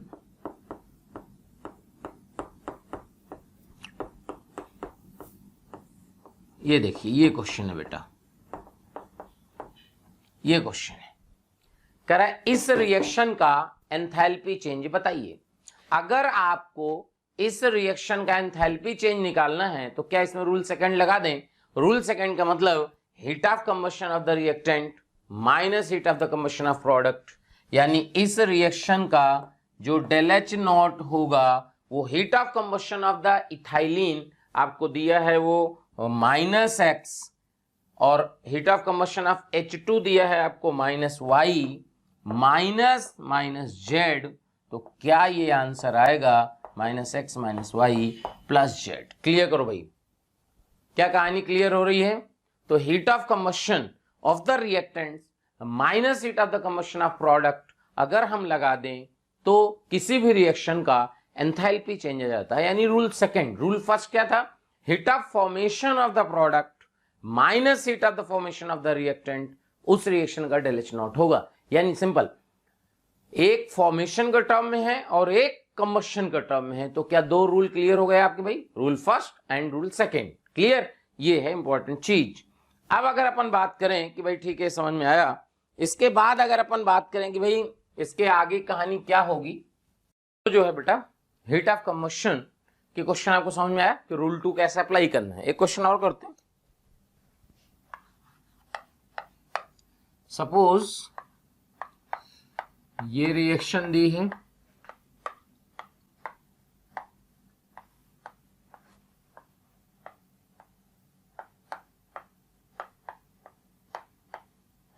ये देखो इसका डेल एच नॉट आपको दिया है माइनस एक्स किलो जूल पर मोल, ये देखिए ठीक है।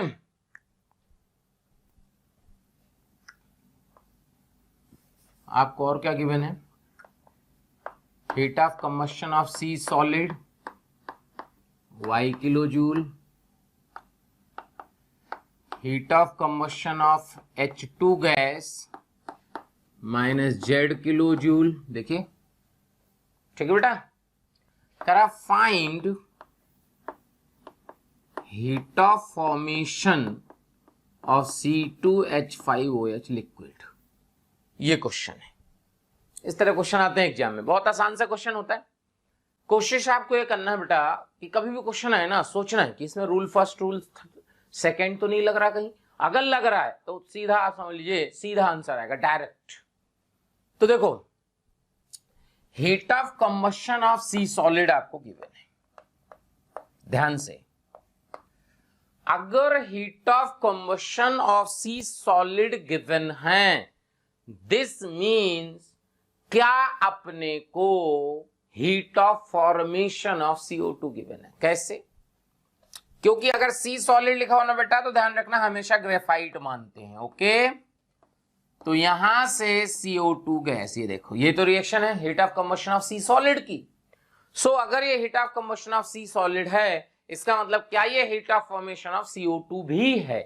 तो ये जो आपको दिया है -y, ये इस रिएक्शन का डेल एच नॉट है।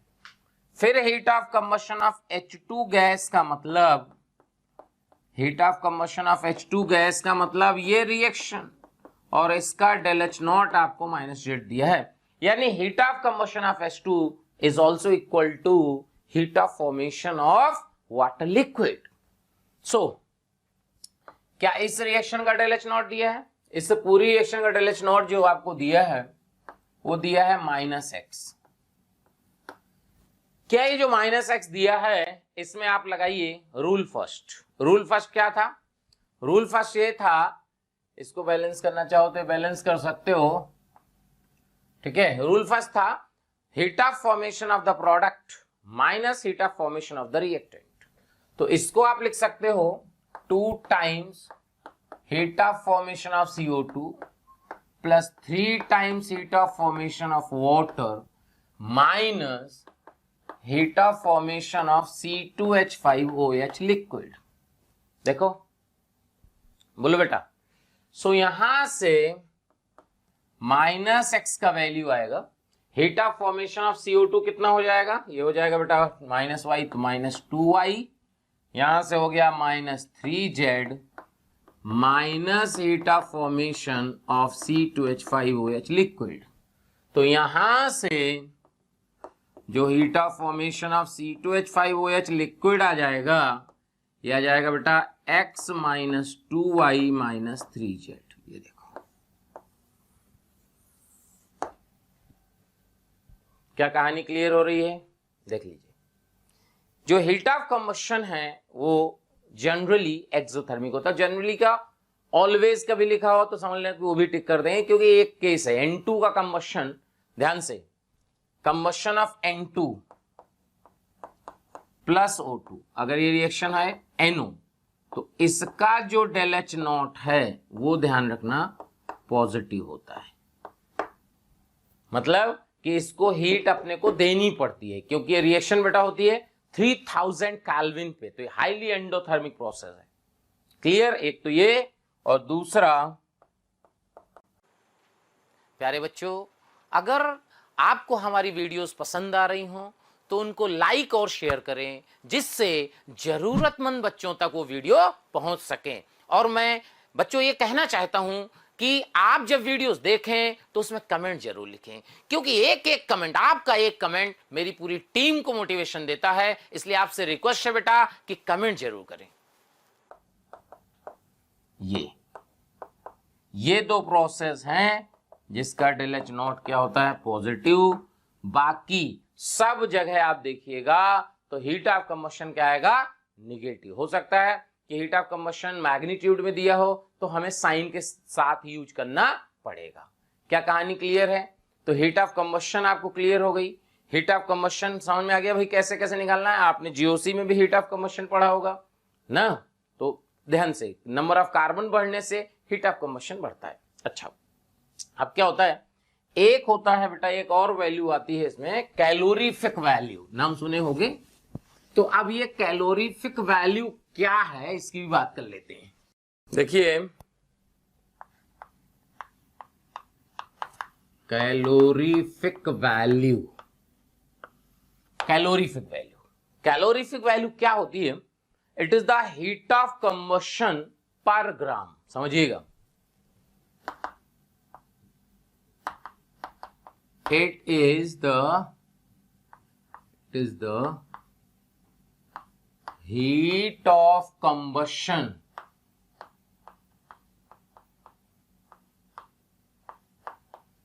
पर ग्राम। ठीक है, हीट ऑफ कंबशन पर ग्राम। क्लियर बेटा? हीट ऑफ कंबशन पर ग्राम, यानी इसका मतलब क्या हुआ? More the calorific value, better will be the fuel. पहले मतलब समझिए, more the calorific value, better will be the fuel. इसका क्या मतलब हुआ कि जिसका कैलोरीफिक वैल्यू ज्यादा होगा वो अच्छा फ्यूल होगा। ऐसे क्यों? क्योंकि सिंपल सी बात यह है कि कैलोरीफिक वैल्यू क्या है कि हीट ऑफ कंबशन पर ग्राम, यानी 1 ग्राम फ्यूल को जलाने से कितनी हीट इवॉल्व हो रही है। क्या जितनी ज्यादा हीट इवॉल्व होगी क्या उतना अच्छा फ्यूल होगा? तो 1 ग्राम की कैलोरीफिक वैल्यू। कभी कभी क्या होता है कि क्वेश्चन में हीट ऑफ कंबशन की रिक्वायरमेंट होती है लेकिन आपको कैलोरीफिक वैल्यू दिया होता है। तो करना क्या है, कैलोरीफिक वैल्यू कैसे निकालते हैं और कैलोरीफिक वैल्यू से हीट ऑफ कंबशन कैसे निकालते हैं? तो सिंपल सा कॉन्सेप्ट ये है कि जो कैलोरीफिक वैल्यू है, ध्यान से देखिएगा, जो कैलोरीफिक वैल्यू है ये होता है heat of combustion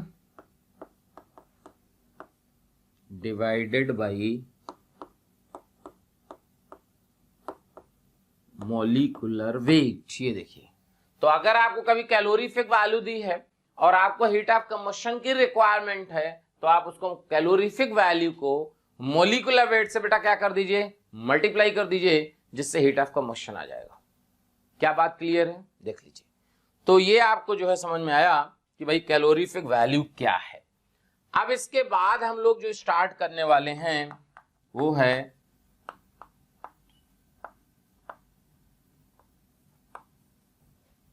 bond energy. Bond energy बहुत इंपॉर्टेंट कॉन्सेप्ट है। बॉन्ड एनर्जी टर्म, ध्यान सुनना, bond energy term is used for the gaseous molecule. फिर से, bond energy term is used for the, बोलो, bond energy term is used for the gaseous molecule, यानी bond energy is defined, bond energy is defined for the gaseous molecule। ये देखो, bond energy is defined for the gaseous molecule। Clear बेटा? ये gaseous molecule की defined होती है। अब ये होता है कि भाई होती क्या है समझिएगा। तो एग्जैक्टली में क्या है कि एंथैल्पी चेंज, ध्यान सुनिए कैसे डिफाइंड होती है। Enthalpy change during the dissociation of 1 mole of bond. समझिए, enthalpy change, enthalpy change during the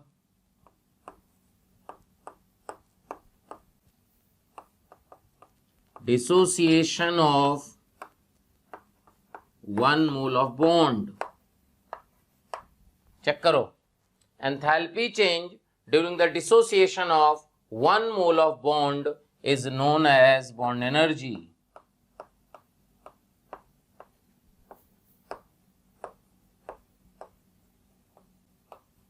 ये देखिए, enthalpy change during the dissociation of 1 mole of bond is known as bond energy। Clear है भाई? जब bond, इसका मतलब during the dissociation of, तो जब बॉन्ड ब्रेक करेगा तो एनर्जी देनी पड़ेगी, यानी एंडोथर्मिक प्रोसेस होगा, और जब बॉन्ड कोई नया फॉर्म होगा तो हीट रिलीज होगी, वो एक्सोथर्मिक प्रोसेस होगा। क्या भाई बात समझ में आ रही? देख लीजिए। क्लियर? सो यहां से अगर हम आगे और बढ़ें, देखिए जैसे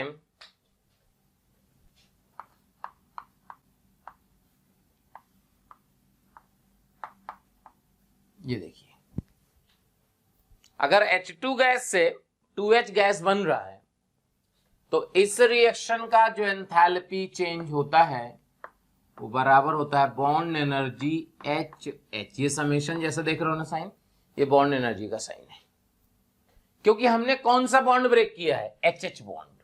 इसमें तो बॉन्ड है ही नहीं, तो ये बॉन्ड एनर्जी HH हो जाएगा। जैसे O2 गैस से हम अगर 2O गैस लिख दें तो इस रिएक्शन का डेल एच नॉट होगा bond energy O double bond O, ये देखो। इसी तरह N2 गैस से 2N गैस लिख दें तो इस रिएक्शन का डेल एच नॉट होगा bond energy N triple bond N, ये देखो। क्लियर? अगर अपन CH4 गैस से C gas plus 4H gas लिख दें, चेक करो, तो यहां से जो इस रिएक्शन का डेल एच नॉट होगा, बात क्लियर करो बेटा, क्योंकि देखो CH4 से हमने लिखा C गैस H गैस, तो यहां CH4 में आपने कौन कौन से बॉन्ड ब्रेक किए देख लो। क्या यहां CH बॉन्ड ब्रेक किए? कितने बॉन्ड ब्रेक किए? 4। तो क्या ये बराबर हो जाएगा 4 times bond energy CH bond के? देखो क्लियर है? अच्छा एक बात और, यहां पे आप जैसे बॉन्ड एनर्जी HH लिखे, ये तो बॉन्ड एनर्जी लिखे, इसमें आप रूल फर्स्ट भी लगा सकते हो। रूल फर्स्ट क्या था? Heat of formation of product minus heat of formation of reactant, यानी इसको लिख सकते हो 2 times heat of formation of H gas minus 0। कि 0 क्यों? H2 गैस का 0 most stable common occurring form है। इसी तरह यहां पे आप देखोगे कि ये बराबर लिख सकते हो 2 times heat of formation of O gas के। देखो इसको अगर आप देखो तो इसको क्या लिख सकते हो? देखो इसको आप लिख सकते हो रूल फर्स्ट से, it is equal to heat of formation of C gas plus 4 times heat of formation of बेटा H gas minus heat of formation of CH4 gas. Check करो, देखो रूल फर्स्ट। क्लियर? तो bond energy समझ में है कैसे कैसे bond break कर रहे हैं, और बहुत सारे तुम कितने भी लिख सकते हो इसमें। देखो मान लीजिए CH3COCH3 एसीटोन, ये चेंज हुआ आपका 3C gas 6H gas O gas. ये देखो अगर इस रिएक्शन का डेल एच नॉट लिखना है तो यहां से देखो कितने CH बॉन्ड है, 6CH bond plus 2CC bond, check कर लो कितने बॉन्ड है, प्लस CO बॉन्ड। ये देखो ये हो गया। एंड इसी में अगर हम रूल फर्स्ट लगा दें तो क्या लिखोगे, 3 times heat of formation of C gas 6 times heat of formation of H gas plus heat of formation of O gas minus heat of formation of acetone. ये देखो तो क्वेश्चन कैसे आता है एग्जाम में, सब दिया होगा, एक को छोड़ के एक अननोन होगा, सॉल्व रख दो, सॉल्व कर लो, आंसर आ जाएगा। ये क्वेश्चन चेक करो बेटा। क्लियर? देख लो जैसे, और देखो मान लो C2H5OH गैस से टूट रहा है 2C gas plus 6H gas plus O gas. ये देखो अब यहां पे क्या होगा कि अगर इसका डेल एच लिखना है बॉन्ड एनर्जी के टर्म में, तो देखो इसका पहले स्ट्रक्चर देखो क्या होता है। इसका स्ट्रक्चर ये होता है,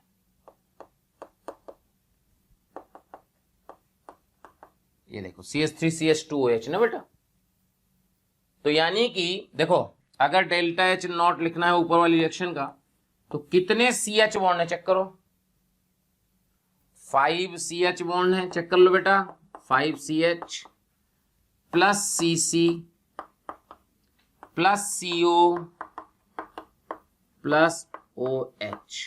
एंड इसी में अगर हम रूल फर्स्ट लगा दें तो लिख पाएंगे इसको 2 times heat of formation of C gas 6 times heat of formation of H gas plus heat of formation of O gas minus heat of formation of C2H5OH gas. क्या कहानी क्लियर हुई? देख लीजिए, ठीक है बेटा, यहां से बात समझ में आई। अब देखो अभी और आगे बढ़ते हैं। एक टर्म होता है heat of sublimation. Heat of sublimation का मतलब क्या होता है वो भी समझ लीजिए।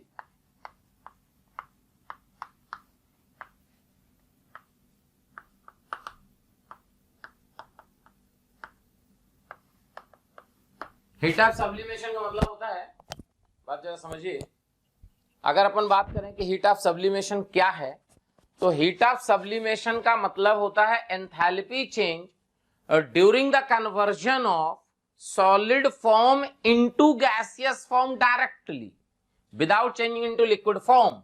जैसे सी सॉलिड से सी गैस, ये देखो, तो इस रिएक्शन का जो डेल एच नॉट होगा वो heat of sublimation, heat of sublimation of C solid होगा, ये देखो। इसी तरह I2 सॉलिड से अगर I2 गैस है तो इस रिएक्शन का जो डेल एच नॉट होगा वो होगा heat of sublimation of I2 solid, ये देखो, heat of sublimation of I2 solid. Clear है भाई? तो हीट ऑफ सब्लिमेशन क्लियर हो गया। इसके बाद जो है एक टर्म आता है हीट ऑफ वेपराइजेशन। अभी बॉन्ड एनर्जी में लौट के आ रहे हैं ये सब पढ़ने के बाद ना बेटा।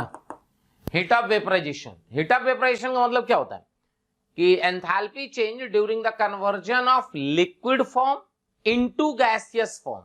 समझो, जैसे वाटर लिक्विड से वाटर गैस का जाना, इस रिएक्शन का जो डेल एच नॉट होगा वो del H vaporisation of water liquid के बराबर होगा। देखो, यानी हीट ऑफ वेपराइजेशन का मतलब क्लियर है क्या है? It is enthalpy change during the conversion of liquid form into gases form, यानी लिक्विड जब गैस में जाएगा तो उसको बोलते हैं heat of vaporisation. Sublimation clear हो गया, वेपराइजेशन क्लियर हो गया। अब देखो, सपोज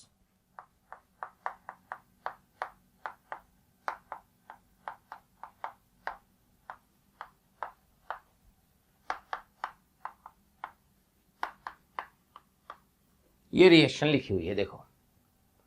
अब इस रिएक्शन में आपको सबका बॉन्ड एनर्जी दिया है, सी सी एच ओ एच सब बॉन्ड एनर्जी दिया है, और इस रिएक्शन का डेल एच बॉन्ड एनर्जी के टर्म में लिखना है। ध्यान से, इस रिएक्शन का डेल एच क्या करना है बेटा? बॉन्ड एनर्जी के टर्म में लिखना है आपको। तो अगर इस रिएक्शन का डेल एच बॉन्ड एनर्जी के टर्म में लिखना है तो देखिए क्या लिखिएगा, ये आपका लिक्विड फॉर्म है। अगर ये लिक्विड है तो लिक्विड की तो बॉन्ड एनर्जी डिफाइंड नहीं है, आपको पहले बताए थे। लिक्विड की बॉन्ड एनर्जी डिफाइंड नहीं है तो क्या करेंगे? सबसे पहले लिक्विड को गैस में ले जाएंगे।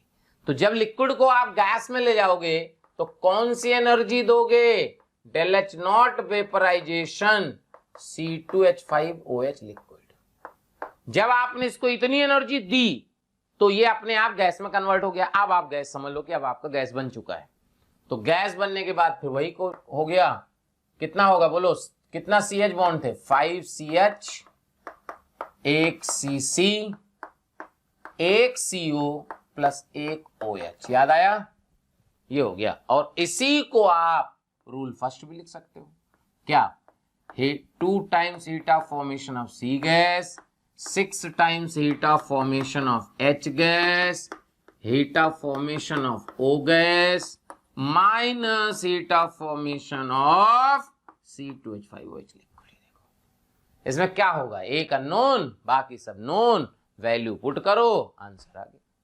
क्लियर? देख लो, यहां तक क्लियर हो गया। अब हम लोग पढ़ने वाले हैं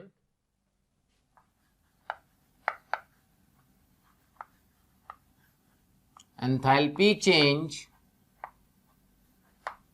of the reaction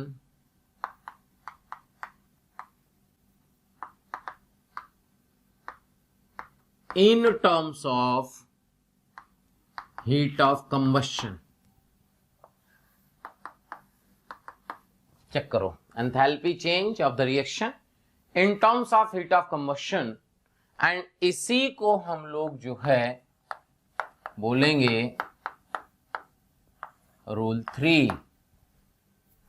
तो रूल फर्स्ट आपको बताया गया कि रूल फर्स्ट क्या था? फॉर्मेशन का टर्म में। रूल सेकंड था कंबस्शन के फॉर्म में, और रूल थर्ड है बॉन्ड एनर्जी के टर्म में। क्या होता है देखो, किसी भी रिएक्शन का डेल एच नॉट होता है bond energy of the reactants minus bond energy of the product.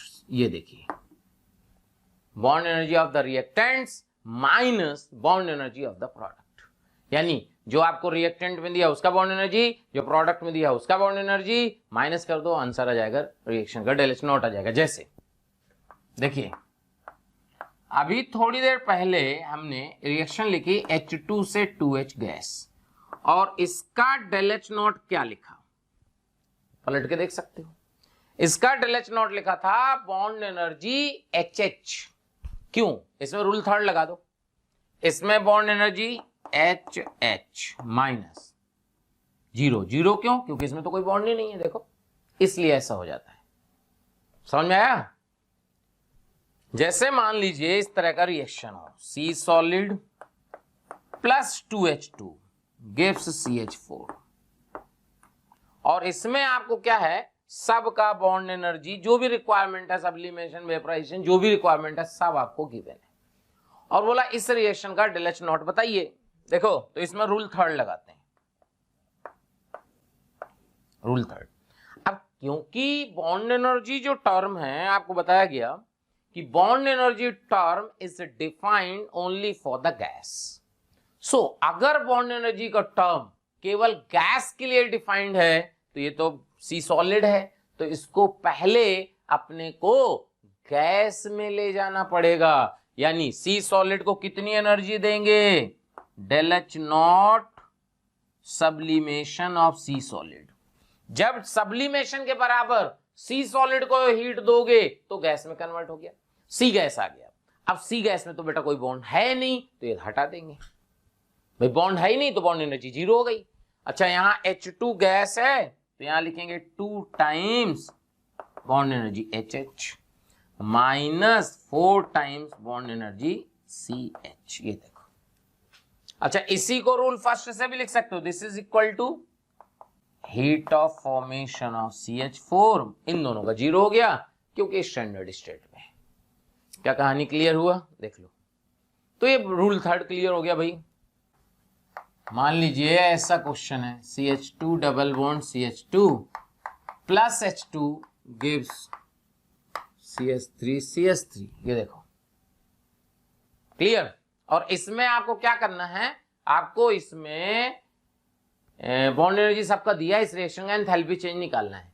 तो एंथैल्पी चेंज देखो, इसमें आप रूल फर्स्ट से भी निकाल सकते हो, रूल सेकंड से भी निकाल सकते हो, रूल थर्ड से भी निकाल सकते हो। तो डिपेंड करता है कि बेटा क्वेश्चन में आपको दिया क्या है। फॉर्मेशन दिया है तो रूल फर्स्ट लगाओ, कंबशन दिया है रूल थर्ड लगाओ, सेकंड लगाओ, और बॉन्ड एनर्जी दी है तो रूल थर्ड लगाओ। हम बॉन्ड एनर्जी लगाएंगे तो देखो यहां क्या करिएगा, 4 times CH bond energy plus C double bond C plus HH, ये हो गया reactant, minus 6 times CH plus CC। ये देखो, ये प्रोडक्ट हो गया, ठीक है। और इसी में अगर रूल फर्स्ट से लिख देंगे तो लिख देंगे heat of formation of CH3 minus heat of formation of CH2 double bond CH2, H2 का 0 हो गया। क्या भाई बात समझ में आ रही है? क्लियर है? देख लीजिए, जैसे ये क्वेश्चन जो अभी लिखने जा रहे हैं, बहुत बार एग्जाम में आया है ना। क्वेश्चन ये है, देखो कह रहा है, इफ द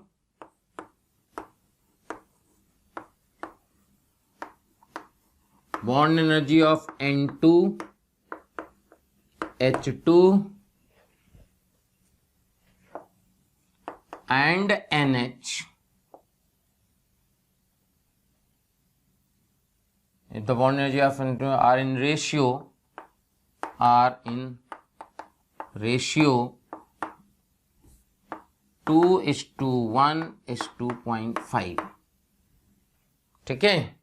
ऐसे जनरल मतलब ऐसे कोई जरूरी नहीं कि यही दिया हो, लेकिन रफली क्वेश्चन बना दिए। कह रहा था bond energy of N2 H2 and NH are in ratio 2:1:2.5, ठीक है, and delta H formation of ammonia equal to -200। Clear बेटा? देख लो, कोई डाउट हो तो बोलो, पक्का? So find the bond energy NH। क्या वही बात क्लियर है? देख लो, कोई डाउट हो तो अभी पूछ सकते हैं आप। क्लियर? नोट कर लें। हाँ भाई, तो क्या कर रहे थे कि आपको जो है क्वेश्चन में दिया है the bond energy of N2, N2 का मतलब N ट्रिपल बॉन्ड, ठीक है, H2 का मतलब HH और NH तो आपको पता ही है। तो bond energy of N2, H2 and NH are in ratio 2:1:1.5। वो 0.5 था तो उसको आप 1.5 कर लीजिए ना। 2:1:1.5 and heat of formation of ammonia. This find the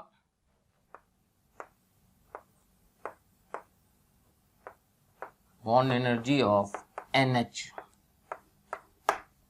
clear? Clear? ये जेई मेन एडवांस दोनों में इस तरह क्वेश्चन आ चुका है। देखिए, सबसे पहले जो आपको heat of formation of ammonia दिया, यहां गलती हो सकती है, इसलिए heat of formation of ammonia की डिफिनीशन है 1 मोल बनना चाहिए। तो 1 मोल बना तो half N2 3/2 gives ammonia. Del H not का वैल्यू हो गया -200। अगर देखो क्या दिया है आपको, bond energy N triple bond N is to bond energy HH is to bond energy NH equal to दिया है आपको 2:1:1.5। सो अगर हम ये मान लें कि bond energy N triple bond N जो है वो X है, बॉन्ड एनर्जी H जो ये X क्या 2X मान लो, तो ये हो जाएगी X, बॉन्ड एनर्जी NH हो जाएगी 3/2X। चेक करो बेटा, यहाँ 2X X 3/2X हो सकता है, देख लीजिए। तो अगर इसमें बॉन्ड एनर्जी वाला डाटा लगा दें, रूल थर्ड लगा दें, तो हीट ऑफ फॉर्मेशन आपको दिया है -200। दिस इज इक्वल टू, इसमें अगर हम बॉन्ड एनर्जी वाला डाटा लगाएं यानी रूल थर्ड लगाएं, तो यहां से लिखोगे आप this bond energy N triple bond N plus 3/2 bond energy HH minus 3 times bond energy NH। Check कर लो बेटा, तो यहां से आ जाएगा N ट्रिपल बॉन्ड N कितना दिया था 2X, चेक करो, क्लियर? तो 2X/2 हो जाएगा। यहां पे आपका हो गया बेटा 3/2X और यहां हो गया 3 × 3/2X। चेक करो, तो यहां से आ जाएगा 2X 3X से हो गया 5X, ये हो गया 9X, ये हो गया /2। This is equal to -4X/2 equal to -2X। Clear? तो यहां से आप देखोगे इसे -200 था ही, तो यहां X का वैल्यू आ गया 100। चेक कर लो बेटा, X का वैल्यू क्या आ गया 100। कैलकुलेशन चेक कर लेना एक बार ना, X का वैल्यू 100 आ गया। अब आपको निकालना था bond energy NH, bond energy NH, तो ये क्या है 3/2X यानी कि 3 × 100/2। चेक करो, तो ये आएगा 150। चेक करो, ऐसे क्वेश्चन एग्जाम में आते हैं। क्लियर? और आते मतलब आया ही क्वेश्चन है, मेंस में भी आ चुका है, एडवांस में भी आ चुका है, इसलिए इंपॉर्टेंट है। क्या बॉन्ड एनर्जी समझ में आ रहा है बेटा? देख लो, क्लियर है? ठीक है, तो ये आपका जो है समझ में आया कितना अपन ने पढ़ा। अब इसके आगे बेटा अगले लेक्चर में पढ़ेंगे। ठीक है बेटा, ध्यान रखिएगा, बढ़िया आराम से पढ़िए, सारा क्वेश्चन सॉल्व हो जाएगा, बहुत आसान सा चैप्टर है। ठीक है, ओके बेटा। प्यारे बच्चों, अगर आपको मेरे वीडियो पसंद आ रहे हैं और आप मुझसे पढ़ना चाहते हैं तो मैं अभी आपको एक नंबर दे रहा हूं, उस पर आज ही कॉल करें, जिससे आने वाले वीडियो आपको मिल जाएं और आप उससे लाभान्वित हों। नंबर लिख लीजिए 1800 2121 799।